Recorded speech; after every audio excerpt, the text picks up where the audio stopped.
Hi everyone, my name is Galit Meirov. I'm a marriage and family therapist and a registered play therapist. And today we're going to be learning about a great activity to do when our kids just don't listen, or when they do exactly the opposite of what we just told them to do, or when the only thing we think of doing is punishing them. So a lot of times we mix the words punishment and discipline. See, the problem with punishment is that it doesn't change behavior. But discipline comes from the root teach.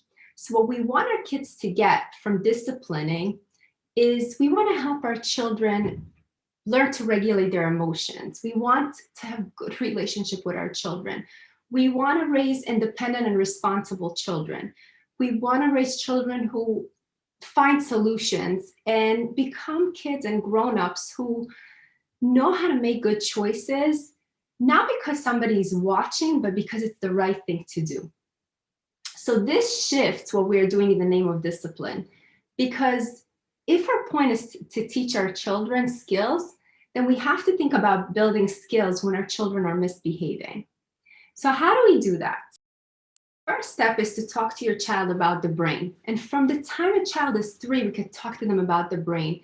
And I tap on the back of the neck and I say to the child, look, this is where your baby brain is, right? And just like a baby, our baby brain, if it wants something, it will scream, it will cry, it will whine, it will yell, it will bite, it will spit, it will do whatever it needs to get what it wants, right?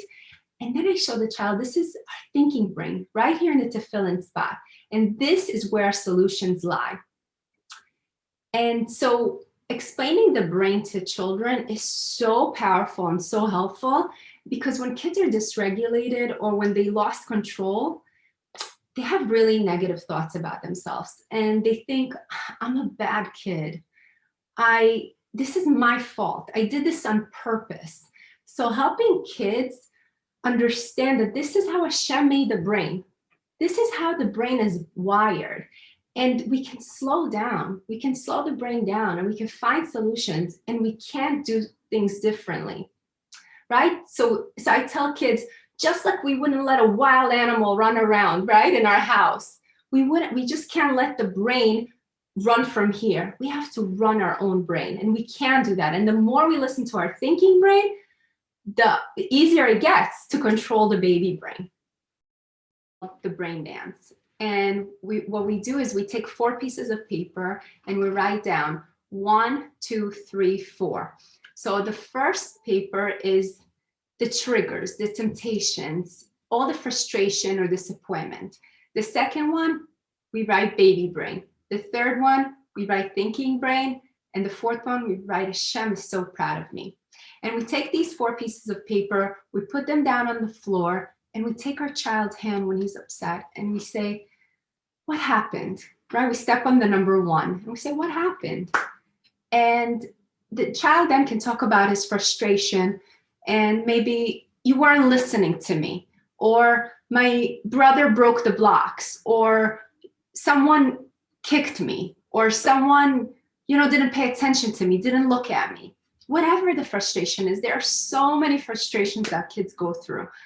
So then we tell them, let's go to the next one. And we go to the baby brain and we say, what did your baby brain do? And they'll say, well, it hit, or it kicked, or I spit, I was so mad I spit, or I cursed, whatever it is that the baby brain did. And remember that the baby brain is that emotional part of the brain, right? So this is where we really want to validate the child's feelings.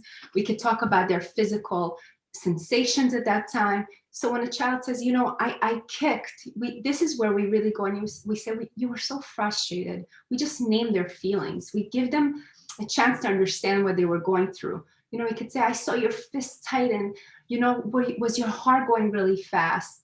You were so angry. So this is where we want to validate those feelings. And then we ask them, do you want to go on a trip with me? And we tell them, let's go up to the solution brain. And we take them there and we ask them, let's think of 3 solutions. We're in the thinking brain now. And so then we figured out, what are you going to do next time you're going to have an irritation? Because we will have irritations in our life, right? And so the child, we could talk about, what are we going to do next time mommy's on the phone? And we could come up with all different types of solutions, like, you know, the next time I'm on the phone, you can squeeze my hand and I'll squeeze your hand back to let you know that I know you need me, right? Is that a great solution? Or if someone throws your blocks that you've just been working on, can next time you do it on the table or in your room, or just run to me and let me know that you need my help? What about if there's like a Shabbos party with so many candies, right? What's the solution? Can we take a Ziploc bag and take some for later so we don't have to listen to the big brain and eat everything, right?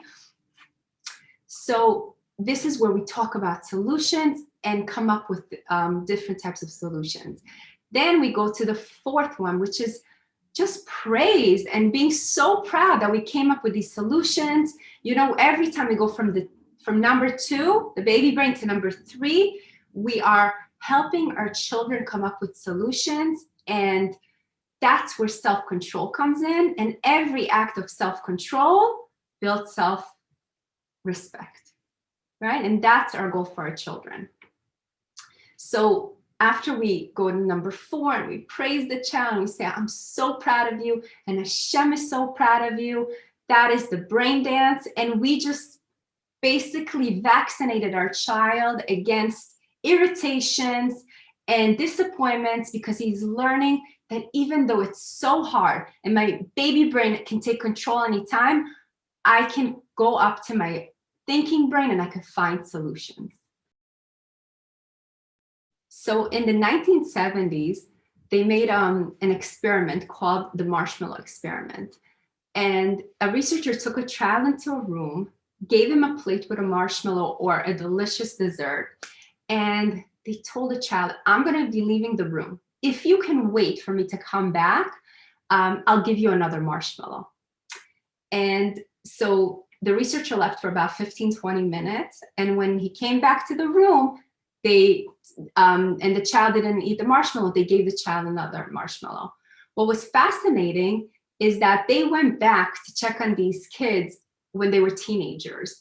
And the kids who didn't eat the marshmallow rated significantly higher on cognitive ability and the ability to cope with frustration and stress as adolescents. So patience was the key to success. So when we are teaching our kids to be solution-oriented, when we're doing this brain dance with them and teaching them about the brain and using empathy and validation as a base for our relationship, we're building those skills for stress and tolerance in our children. So we have 2 parts in our brain, right? And we keep mentioning to the children, we have the Esav part of the brain and the Yaakov part of the brain, right? So we tell the kid, number 1, I got mad. I didn't like it when someone stared at me, right? So number 2, I yelled. Number 3, next time I'll look for solutions. I'll accept Ratzon Hashem and I'll figure out solutions. And number 4, Hashem is so proud of me, right? And we don't always have to do this with the steps. We could just throughout the day talk about the brain and say, where am I on the brain?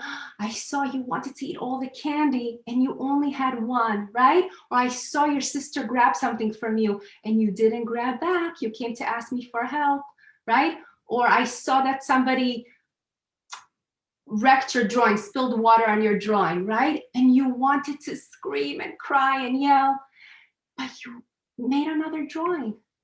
All right, for you, right? So we want to be able to always speak about the brain and let them know, where am I? So just a quick side note. Most of us think that as soon as our children misbehave, we have to take care of it here and now, right? And the truth is that when our children misbehave, they really lose control. They're so dysregulated. So we ask ourselves, which state is my child in? Is he in a reactive state or is he in a receptive state? If our child is in a receptive state, he's ready to learn and listen. If he's in a reactive state, he's not capable of learning and listening, right? So if we are disciplining our children in a reactive state, and we remember that our goal is to teach, then it won't be helpful. It's best to ask yourself, is my child ready to learn? And am I ready to teach? If we are not ready to teach in a way that is gentle and effective, then it's just not the time to discipline. We can wait. And even children that are as young as 2 years old, we can go back later to do the brain dance. When they are in that reactive state, our only job is to give them that validation and to calm them down. So I hope this video was helpful. Comment, like it, share with anyone you think will be able to use it. Thank you. Take care.